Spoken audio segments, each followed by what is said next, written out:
Norway, the biggest barrier is the perception of Africa. The perception being far too pessimistic and far too much sort of colored by the past, troubled past, but not really seeing the opportunities that are unfolding. High economic growth, political stability, corruption far less of a problem than many other places in the world. So it's much more an attractive place to be as an investor than people think of. Sure. What kind of advice would you give to Norwegian investors who are thinking of investing in African countries?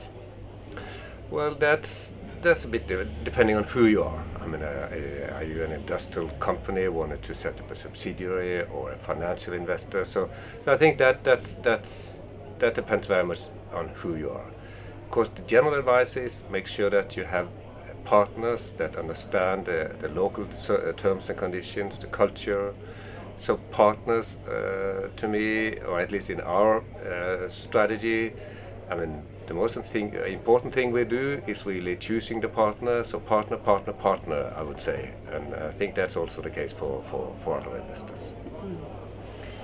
When foreign investors go into African countries and want to invest, does that also follow with some sort of responsibility?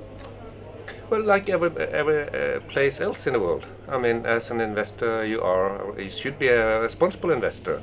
That's no different in Africa than in Asia, than in Eastern Europe or Norway. I mean, so there's nothing particular about Africa. What kind of sectors do you see as growth sectors in the coming 10-20 years in Africa?